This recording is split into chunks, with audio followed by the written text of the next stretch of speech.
Hi friends, இன்னைக்கு நம்ம கிச்சனில் சப்பாத்தி பூரிக்கான சரி டிஷ் சன்னா மசாலா எப்படி பேஸ்ட்டாக பண்ணலாம் அப்படிங்கிறத பார்க்கலாம். நான் 200 கிராம் அளவுக்கு கொண்டக்கடலை எடுத்துட்டேன், பெரிய கொண்டக்கடலை. அதை ஒரு 6 மணி நேரம் ஊற வச்சு எடுத்து வச்சுருக்கேங்க.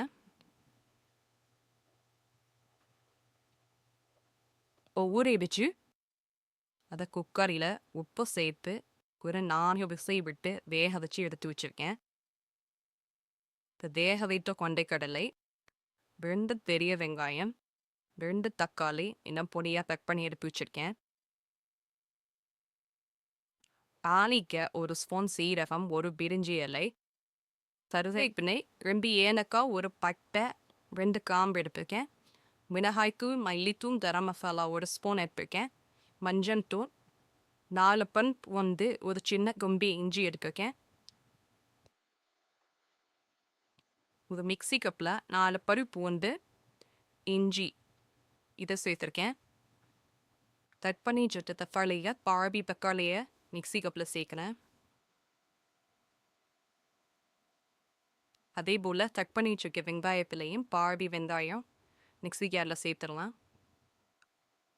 கொண்டைக்கடலை வேக வச்சு எடுத்து வச்சுட்டதில் ஒரு கைப்பிடி அளவுக்கு எடுத்து அதையும் மிக்ஸி ஜாரில் சேர்த்துடலாம். இந்த அளவுக்கு நான் சேர்த்துருக்கேன்னு இதை அரைச்சிடலாம். நம்ம அரைச்சி எடுத்துகிட்டு வந்துட்டு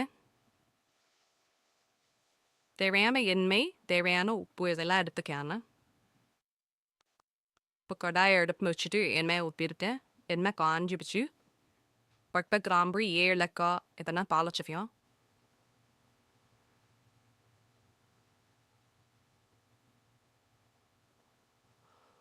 சீரகம் இன்னும் போட்டு தாளிச்சாச்சு. இப்போ வெங்காயத்தை சேர்த்துருவேன். கருவேப்பிலை சேர்த்து நல்லா வதக்கிடுவேன். வெங்காயம் பொன்னிறமாக ஆனதுக்கப்புறமா எடுப்பு வச்சுருக்க தக்காளியை சேர்த்து வதக்கிக்கலாம்.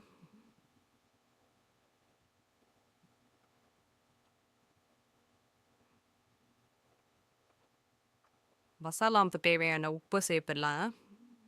தக்காளி சீக்கிரமே வதங்கிடும் உப்பு சேர்த்தா.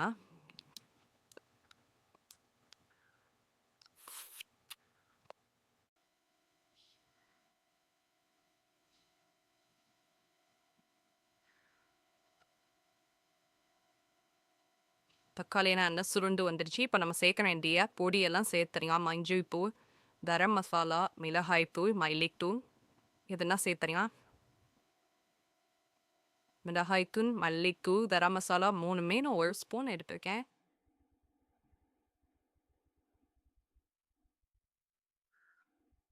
அடுப்பு சிம்மில் வச்சுக்கோங்க, ஏன்னா மசாலா போட்ட உடனே கருகிடும்.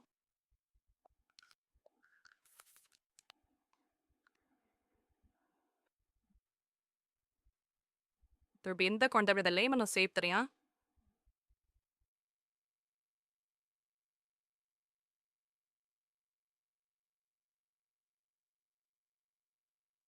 இப்போ வெங்காயம், தக்காளி, கொண்டக்கடலை, இஞ்சி பூண்டு அரைச்சதை இப்போ அந்த பேஸ்ட்டை இப்போ இதோட சேர்த்துடலாம்.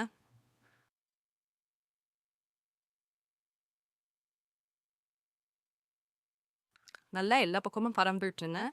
சும்பரி வேக வச்ச தண்ணி இருக்கு இல்லையா, அதை கீழே புட்டிடாமல் அதை இதோட சேர்த்துறியான். அந்த தண்ணியில் நிறைய சத்து இருப்போம்.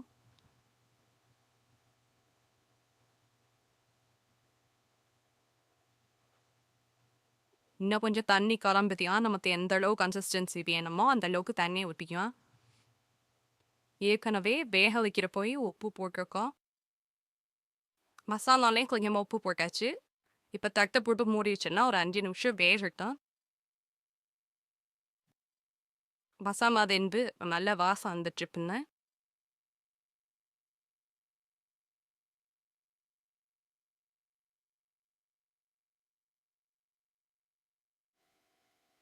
உங்களுக்கு எந்த அளவு பிக்னஸ் வேணுமோ அந்த அளவுக்கு ஒதுக்க விடுங்க. நல்லா வெந்து வந்துடுச்சு பாருங்க. மசாலாலாம் சுண்டி எண்ணெய் பிரிஞ்சு வந்துடுச்சு.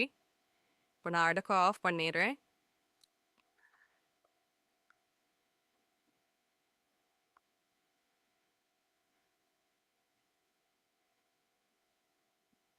சப்பாத்தி பூரி கூடனா ரொம்ப நல்ல காம்பினேஷனாக இருக்குங்க. கொத்தமல்லி தலை மேலே தூவினீங்கன்னா நல்ல மணமாக இருக்கும். செஞ்சு பார்த்துட்டு உங்களுடைய கமெண்ட்ஸை கமெண்ட் செக்ஷனில் சொல்லுங்க. எப்போதும் போல் மயூரா பேஷன்ஸ்க்கு உங்களுடைய ஆதரவை தொடர்ந்து தெரிவிச்சிட்றீங்க. Thank you, friends.